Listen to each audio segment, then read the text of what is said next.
बस को मारिले पुला पुला पथर। हाँ दर्शक बंधु, सामना पट काच हेला गुंड, अल्प के बर्तिले यात्री। कलाहांडी जिला भवानीपाटना सदर थाना अंतर्गत जातीय राजपथ 26 उपरे थिबा गाईगां ग्राम निकट एक हाईटेक बस को दुर्बृत्त माने पथर मारी सामना पट काच पूरा गुंड करी देइछंती। फल बस सामना पट काच पूरा भांगी जीवरु दुर्घटना अल्प के बर्ती जाइछंती शह शह यात्री।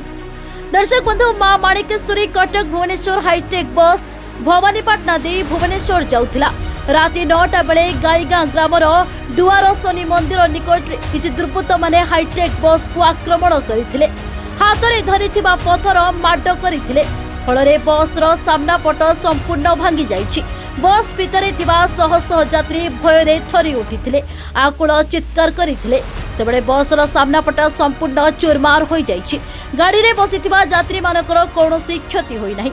किछि समय परे यात्री मानकु नै गाड़ी भुवनेश्वर अभिमुखे जाइथिबा बेले समस्त यात्री सुरक्षित रहिछंती। कहि कि हम एठी जो हाईटेक गुडा को चलछि राति रे गवर्नमेंट बस गुडा को, तो गवर्नमेंट बस चलथिबारु यात्री माने बहुत सुविधा होतले, किंतु हमर किछि दुर्बृत्त एठाको आसिकी हम दर्शन छक पाखरे बस को टका फोपाड़ी चलते, जहा द्वारा बस रो यात्री माने मध्ये बहुत क्षयक्षति होइतिले।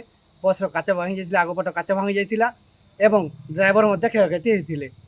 तापरे किछि दिन गला परे एबे वर्तमान काली राति रे प्राय राति 10टा रे सही सेम जगह रे ही आ गोटे टका फोपाड़ी चलते, जहा द्वारा यात्री माने बहुत क्षयक्षति होइछि। ड्राइवर भाईंकर क्षयक्षति होइतिला एवं ग्लास बस रो ग्लास मध्ये भांगी जाइतिला। केसिंगर लक्ष्मण बांक रिपोर्ट, ओडिशा भास्कर।